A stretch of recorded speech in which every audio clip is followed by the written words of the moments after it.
Donald Trump may be about to rescue us from the Orwellian hellhole that we are living in, because we are hearing from top sources that Donald Trump is insisting that the UK must get rid of their hate speech laws if they want to have a free trade deal with the US. Apparently, this is their red line. Wouldn't that be absolutely amazing? And the thing is, if Keir Starmer does not accept a deal because he doesn't want to get rid of hate speech laws, that is going to be very, very telling and show the British public where Keir Starmer's priorities are. But before we have a look at the details of exactly what has been said, let's just take a look at that spat between JD Vance and Keir Starmer. Which is that we do have, of course, a special relationship with our friends in the UK and also with some of our European allies. But we also know that there have been infringements on free speech that actually affect not just the British. Of course, what the British do in their own country is up to them, but also affect American technology companies and by extension American citizens. So that is something that we'll talk about today at lunch. We've had free speech for a very, very long time in the United Kingdom, and it will last for a very, very long time. Well, no, I mean, certainly we wouldn't want to reach across US citizens, and we don't, and that's absolutely right. But in relation to free speech in the UK, I'm very proud of our history there. We discussed all this. Oh, really? Well, why is Lucy Connolly, for example, still in prison? A mother who was the carer to her sick husband and the mother of her beautiful 12-year-old daughter. She is still in prison. And in fact, the probation officers won't even allow her to make a visit to her sick husband and her beautiful little daughter because, well, she just wrote a social media post. Apparently that makes her super dangerous, that she's not even allowed to have this visit to see her family. Meanwhile, people who are actually violent offenders are allowed out by the probation officers to go visit family and whatnot. Yet Keir Starmer had the audacity to sit there in the Oval Office. That was a little while ago now, but it was a very big moment and one we must refer back to. He had the audacity to sit there and insist that we have free speech in the UK. He didn't fool me. I thought at the time that maybe he had fooled Donald Trump and JD Vance. He was really good at, buttering them up, giving Donald Trump that nice little letter from the king saying, oh, come and have a sleepover with the king, you're very welcome in the UK.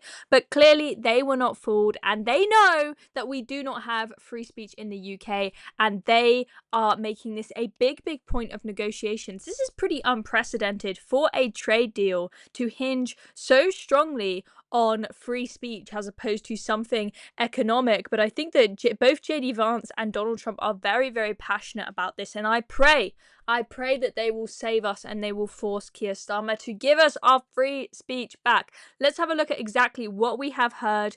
So this is being reported in The Independent today. So Keir Starmer must embrace Donald Trump's agenda by repealing hate speech laws in order to get a trade deal over the line.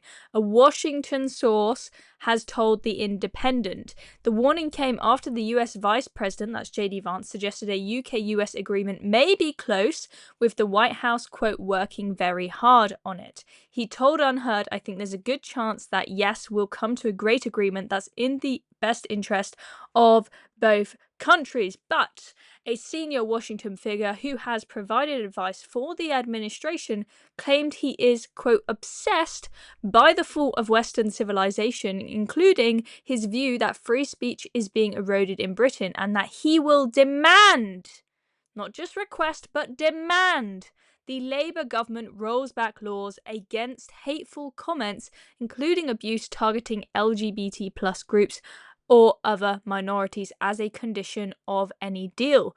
The Independent was told, quote, the Vice President expressing optimism on a trade deal is a way of putting further pressure on the UK over free speech.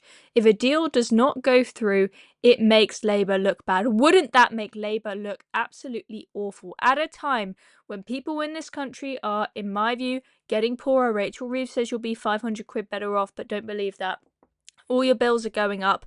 We are really struggling to get any growth in the UK. I really feel like they cannot increase taxes any further. You guys know how the Laffer curve works. You extend them past a certain point and the revenue goes down because of the shrinking to the economy that you cause. I feel like the only way for them to get the coffers in the bank that they need at the Treasury is to grow the economy. We need this free trade deal. If they sabotage that and don't bother bother because they want to make sure that they can chuck us in prison for our Facebook posts, it's not going to be a good look. And I can assure you that Labour will not be in power post 2029. You might have a reform victory because of this, amongst other issues like their complete inability to smash the gangs. How is that going?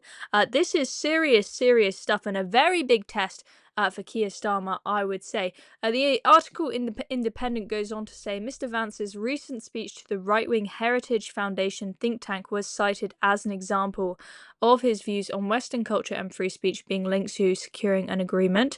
No free speech, no deal. It's as simple as that, the Washington source said. It's understood that Britain has already offered to drop its proposed digital services tax as a means of getting a trade deal through. You guys probably have heard of Rachel Reeves talking about it. The lefties absolutely hate the idea of that because it sounds like tax breaks for the rich to the lefty lovies in the Labour Party.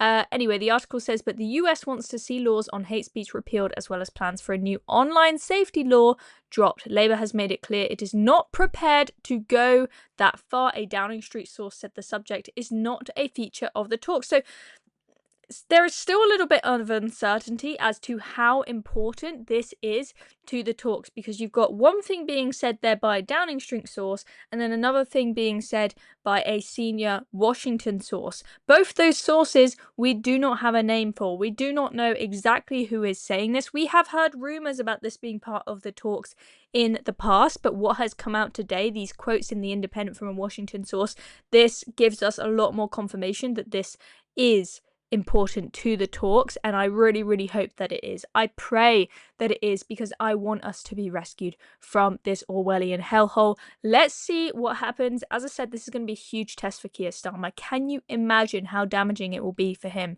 if he decides to choose Orwellian laws that clamp down on our speech instead of a free trade deal? He's going to struggle though, regardless of which side he picks, because if he goes with the deal and he decides to get rid of the online safety bill, let's say, or parts of it, right? That is also going to annoy a heck of a lot of people. You've already got leftists going crazy about the potential implications for children's safety online, for example. So let's see what happens. This is going to be a rough ride for Keir Starmer either way, I expect. Anyway, thank you very much for watching. I'm Chloe Dobbs. Subscribe to the Reason channel if you haven't already so you don't miss any more videos.